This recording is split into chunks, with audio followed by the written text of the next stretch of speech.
안녕하세요. 초이 아크입니다. 초이 아크의 인물열전 제10화 D급 빌런 법정을 시작하겠습니다.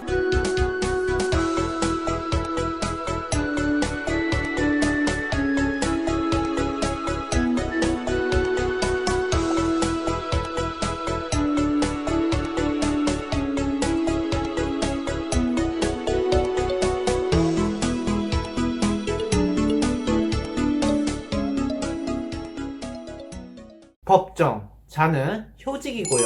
유비가 이촉하기 전 유장 햇님의 총나라의 부하였습니다. 맹달, 장송과 친하였고 유장 햇님 아래에 있었지만 여러 사람한테 압부를 받으며 힘든 나날을 보냈습니다. 그것도 그렇지만 맹달과 장송 만날 때마다 유장의 뒷담화를 그렇게 깠다고 해요. 능력이 숏도 없다면서. 거기다 유장햇님이 중요하게 쓰지 않으니 마음이 있겠습니까? 할 마음도 없으니 일도 대충 하게 되고. 그 후 맹달, 장송, 법정 이 세 명은 장비, 관우, 유비가 큰 역병이라고 한다면 작은 역병으로 활동을 시작합니다. 먼저 장송이 촉하니 누구랑 놀며 더 잘 나갈까 하고 돌아다니기 시작합니다.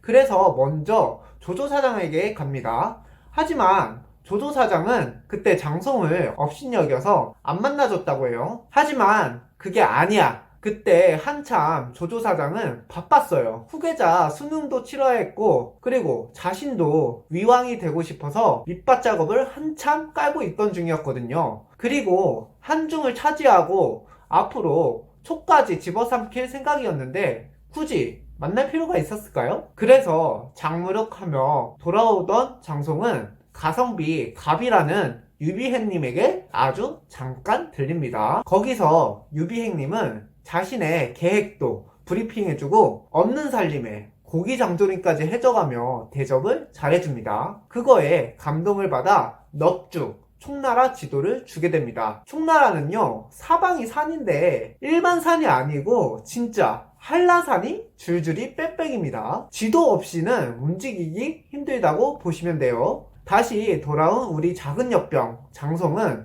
어차피 나중에 잡아먹으려고 할 조조랑은 손절하시고 같은 유씨인 유비랑 손잡으시죠? 이에 유장은 그래? 그럼 누가 가서 꼬드길래? 법정은 당연히 장송이 갈 줄 알고 가만히 있었어요. 근데 갑자기 장송이 저는 법정을 추천합니다. 멍하니 있던 법정은 이게 무슨 말이야? 내가 뭘 한다고 가? 하지만 유장혜님이 그래 법정이가 가. 요번 주 화요일 약속 있어? 갈 거지? 라고 하니 눈치 보며 네 알겠습니다. 다녀오죠 뭐. 유장혜님이 맹달과 전우조로 해서 유비행님에게 보내게 되는데요. 그곳에서 참 신기한 광경을 보게 됩니다.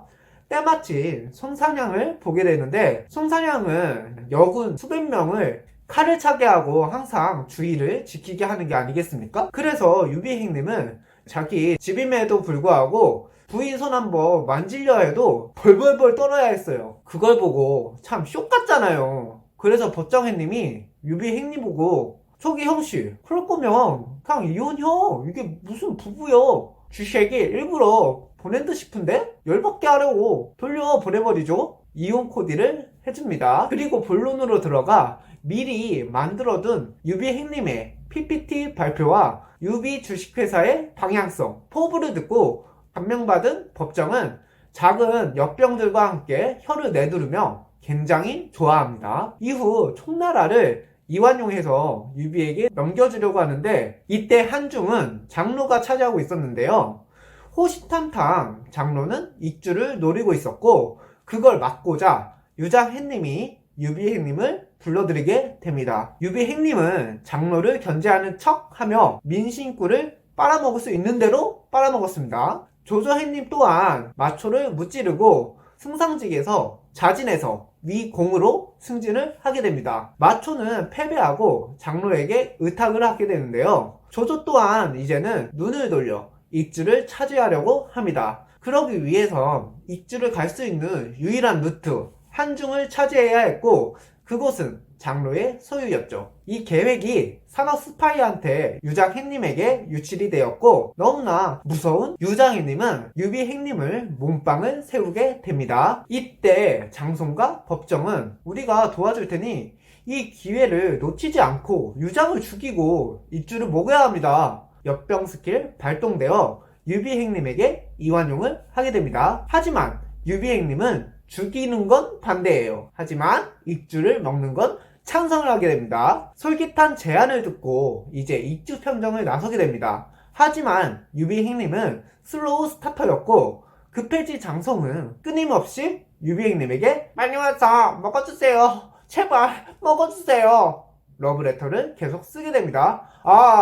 당연히 익주를요. 그래도 빨라지지 않자 더 많이 쓰게 되었고 그러다가 유장혜님에게 적발되어 유장혜님은 그대로 장성무까지 탱강. 유장혜님은 엿병이 2개나 더 있는지 몰랐어. 유비혜님은 장성을 제물로 바치고 본격적인 익주평정에 나서게 됩니다. 이때 방통 선생님이 대활약을 하게 돼서 큰 무리 없이 진행이 됩니다. 하지만 아무렇게나 쏜 화살에 맞고 반통 선생이 사망하게 됩니다. 맞을 게 아닌데 맞아버리고 참모가 죽으니까 유비행님도 멘붕이 오게 됩니다. 이때 본사에서는 그런 유비행님이 불안했는지 관우행님만 형주를 지키게 하고 전부 출장을 오게 됩니다. 유비행님은 유장혜님 본사 앞까지 오게 되고 유장혜님 참모 중 정도라는 자가 사장님 그러지 마시고 안방으로 백성들이나 전부 불러들이고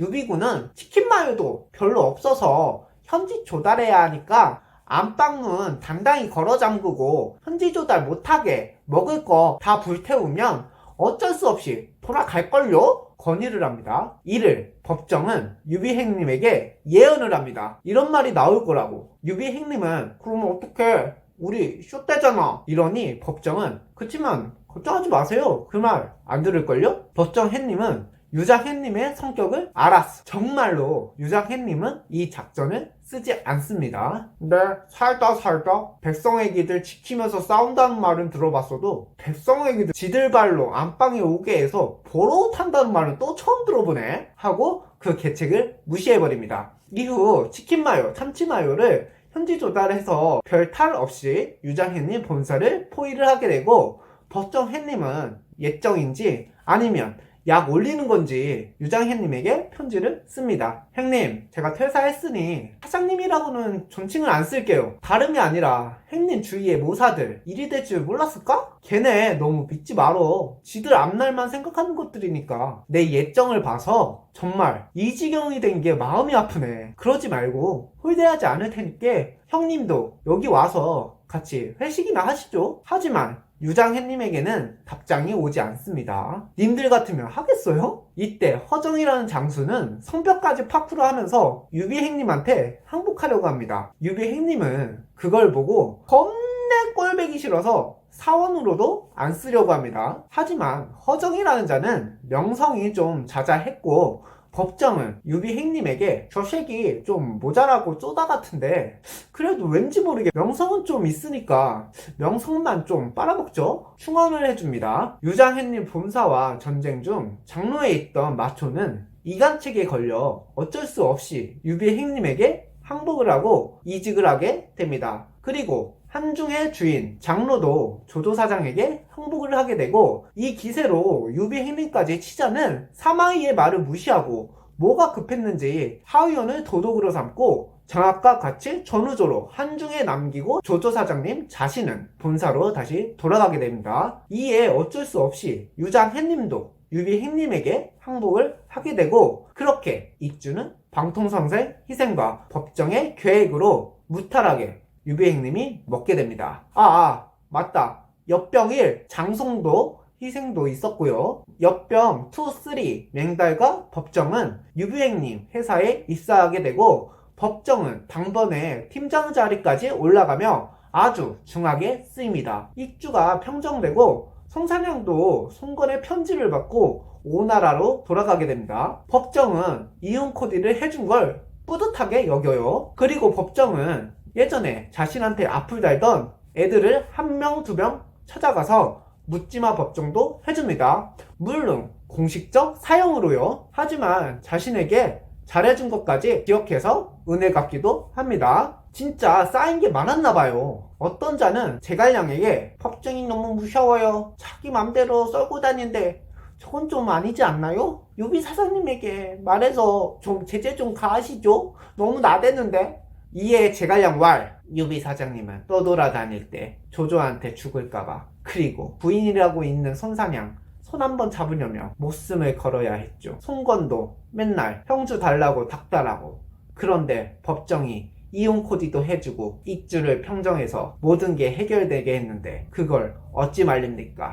그냥 거지 같네 하고 넘어가십시오. 시간이 지나면 해결해 줄 겁니다 하고 제갈량도 얻지 못했습니다. 그것도 그럴 것이, 사실 법정이 익주를 매겨준 거나 다름없었고 유비행리 회사의 부족한 부분을 해결해주니 그 제갈량도 법정을 인정하고 하고 싶은 거 하게 냅둡니다. 말한다고 유비 사장님은 들어줄 의향도 없는 걸 알고 있었고요. 그렇게 법정에 복수하기, 은혜 갚기 프로젝트가 끝나가고 조조 사장은 위왕으로 또 한번 자진승진하게 됩니다. 이때 한나라를 이제 집어삼키겠다는 신뢰가 드러나게 되면서 내부에서 반대 여론이 생기게 됩니다. 그 반대 여론을 무참하게 다 사용을 시키거나 제재를 가했다고 해요. 이때 순욱해님이 요단강이 갈 때가 이때예요. 그걸 놓치지 않고 법정이 유비행님을 설득시킵니다. 사장님 속보 지금 조조사장 본사가 어수선하니까 이때 한중을 치시죠. 하우영과 장합도 사실 쇼밥일지도, 우리 장비나 장수들이 더 셀지도. 이 기회에 놓치면 진짜 땅을 치고 후회한다. 나 같으면 바로 갔다 하니까 그 큰 길을 펄럭거리며 응? 그래? 못 먹었다 고다! 한중 공방전이 시작됩니다. 이때 성도를 제갈량에게 맡기고 작전 참모로는 법정을 데리고 갑니다. 일단 장비를 출진시켜 장합과 배치합니다. 장비 너로 정했다! 정강석가 공격! 장비 쭉!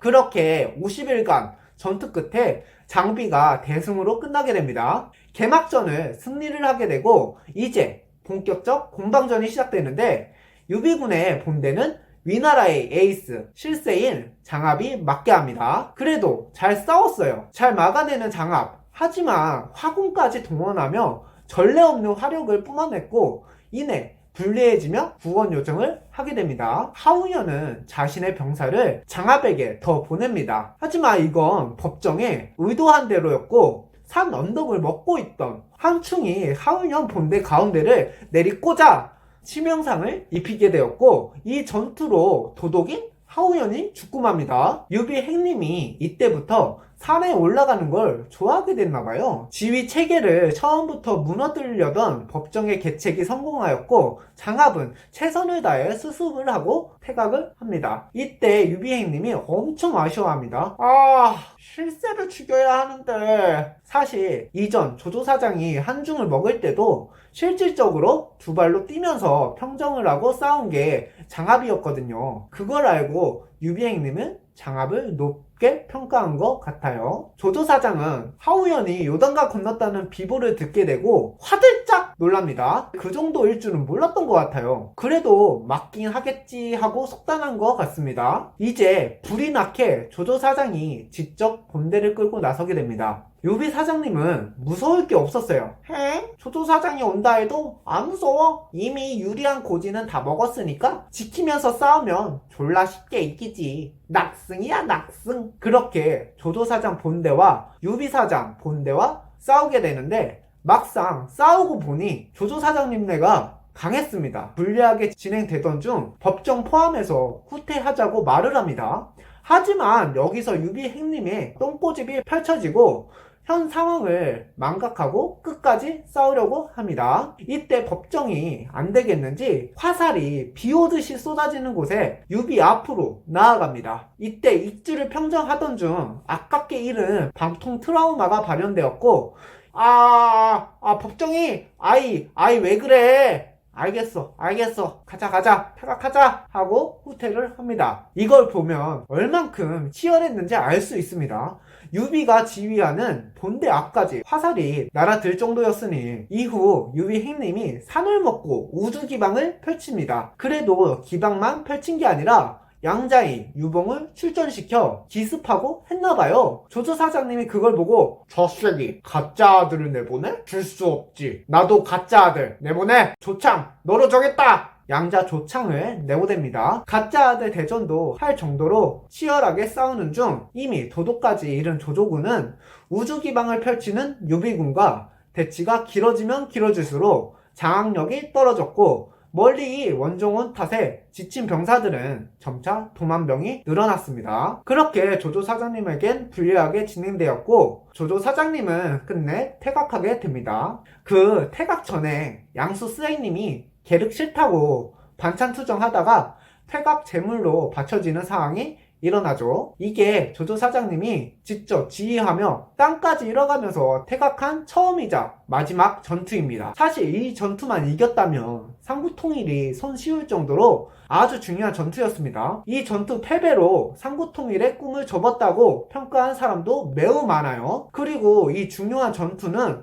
법정의 활약과 계책과 설득으로 펼쳐졌던 것이었죠. 한중을 먹고 유비 행님은 한중왕으로 오르게 됩니다. 그 아래서 법정은 매우 일을 잘하고 인정을 받던 중 유비 행님이 한중왕이 되고 1년 후 안타깝게 사망하게 됩니다. 그의 나이 45세였습니다. 법정이 죽고 나서 유비 행님은 몇 일 동안 눈물을 흘렸고 직접 익후라는 시호를 내려줬다고 합니다. 이게 얼마나 대단한 거냐면 유명한 관우, 장비, 조은도 죽고 나서 수십 년 후 시호를 받았던 걸 감안하면 얼마나 법정 행님을 중요하고 아꼈는지 짐작이 가십니까? 연희에서는 제갈량이 천재적인 신들린 전략가로 나오지만 사실은 제갈량은 신들린 재상, 행정가였고 법정이야말로 곽가에 비견될 만한 천재적인 전략가로 평가되고 전선의 핵심 참모로 활동을 하였습니다. 그리고 유비 행님 말년에 이릉대전이 일어나는데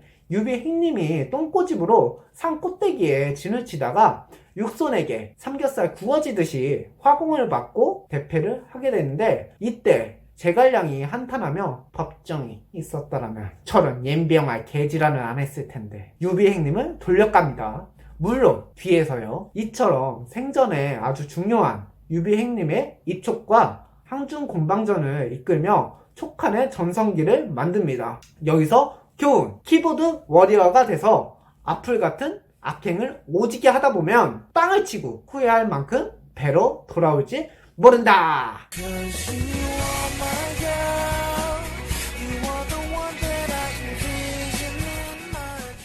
입니다. 그럼 다음에 봬요. I'll be back.